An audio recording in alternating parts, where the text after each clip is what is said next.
Hello and welcome to Wednesday Wobble. I hope wherever you are today, you're having a good day and that the sun is shining. The sun is back in Sligo after a lovely, lovely, lovely sunny weekend. We had such beautiful weather for Thomas and my birthday on Sunday. We had a lovely, lovely time.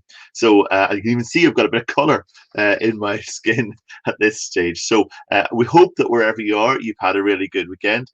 And I hope that if you're listening or watching at home, that you'd say hello to us. Hi, Hannah. Great to see you.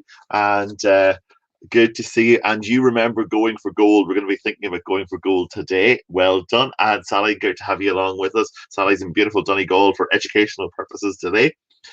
So I hope that you are well. I'm managing on my own, so I've got everything. Yeah, I've got everything to manage. So we'll do our very best. Oh, no, Sally's there in the comments. She's in the comments. So wherever you are, whatever you're doing today, say hello to us and give us a comment. Tell us what you're up to. Maybe you're enjoying the beautiful day. Wednesday Wobble is a wander through the news, called so because my parents-in-law's family used to get together on a Sunday afternoon to share the news, to tell each other all that had happened in their own lives and what they'd been watching in the news or reading in the newspaper during the week. And they would exchange all of this for the whole afternoon. And I used to refer to it as Wobble. Well, our Wobble this week comes from the Sligo Champion. We are thinking about the local paper today. And it's good to have you with us wherever you are and whatever you're doing. Mandy, it's great that you're there. I hope not another Mullaghmore tan. Well, it's not quite a Mullaghmore tan, a little bit pink here and there, but not too bad today, thankfully. I've been worse. I've been worse. Yes, but they are loving the sunshine in Fermanagh. And Hannah, it's great that you're eating your lunch. I actually thought almost forgot about Wobble. Almost forgot about Wobble because on a Wednesday I had a lot of some other stuff on, and then I said to Shauna, "We will have lunch," and then I thought, "Oh no, I've got the Wobble to do." So wherever you are, you're so welcome.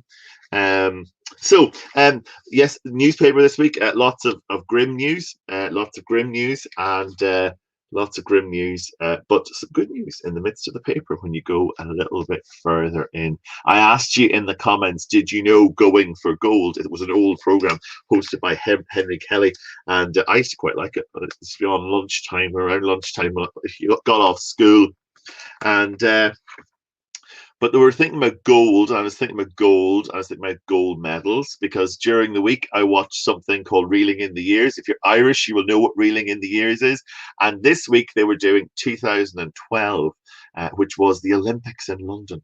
I can't believe that it's nearly 10 years ago. But actually, our paper this week is full of some good news stories about the Olympics. A local swimmer from just up the road here has got through to it. Mona McSharry has got through to the Olympic Games next year. And there's lots of really good news. I'm going to show you pages and pages of it. Really good news, exciting news. Some people we know taught her, and she doesn't live up. She just lives up the road, and there's lots of excitement for her. And she's the pride of Sligo, according to the Sligo Champion this week.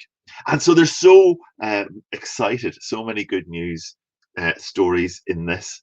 I started to think about the Olympics because in 2012, you'll remember Katie Taylor won gold for Ireland. It was a hugely exciting thing. It doesn't happen that often. And in the boxing, it was a massive event for us. And Reeling in the Years reminded me about that. Then I saw Mona in the paper this week, and the fact that she's now qualified for the Olympics, and we hope that she is going to be going for gold. And I know that the whole of the county will be cheering her on when it actually comes, if not the whole of the country, in the swimming.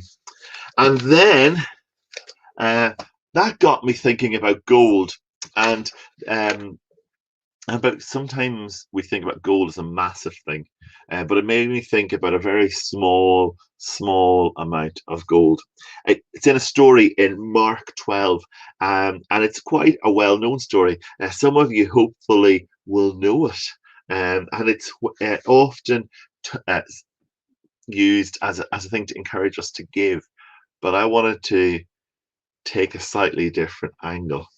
It's a story of the widow's offering, and Jesus sat down near the gate of the temple with some of his disciples, and people were coming to drop their offering, their gold for the temple off.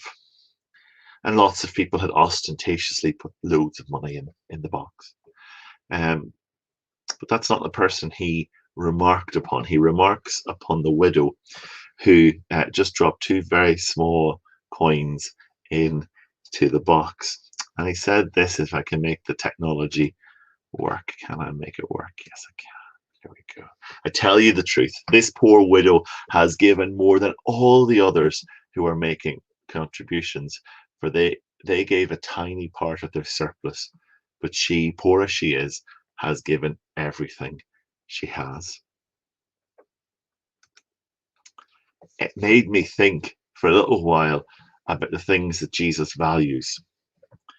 He had seen all the gold been given by the wealthy, but the piece that he honed in on, the piece that he remarked upon, the piece that made him think, the piece that made it into the Gospels, is the offering of the widow who gives all that she has, just as he gave all that he has on the cross. And so this summer, as we are next year, and this summer and into next year, as we think about the preparation for the Olympics, all the excitement I'm sure our paper will be full of with Mona McSharry and all that's going on.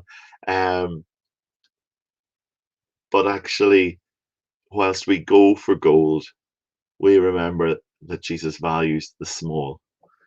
He values the tiny, but he values when we're all in, when we completely go for it, and when we're prepared to throw all that we have into the pot. Hannah reminds us about a local swimmer from her village that she's just moved to, who's qualified for the Olympics. Oh, Hannah, we will have great excitement if we're still wobbling next year, whenever that all comes around. There'll be two local villages pitted against each other in the swimming. I wonder, are they both going to be in the 100 meters when it comes? I really want to thank you for being with us today. Our time, believe it or not, is almost done. Wherever you are and whatever you're doing with us, please give us a like on whatever page. Please drop us a comment if you haven't done already. We'd love to know that you're there. And we're back next week for Wednesday Wobble, 1 o'clock on Wednesday. Also tomorrow night at 9 o'clock for Thursday Chats. It's our last Thursday Chats of the season. We are doing Pentecost. We've done Wrap, so we've done Resurrection, Ascension, and now we're doing Pentecost. So if you haven't had a chance to tune into Thursday Chats, please do so. 9 o'clock tomorrow evening. Malcolm and myself, and dear only knows what else. And I think that's all of it. Back for Recenter at 10:30 on Sunday morning, and we'd love for you to be with us. So wherever you are and whatever you're doing today, we hope you know that God's with you and that God loves you and that you're blessed in that. And we'll talk to you later in the week. Take care.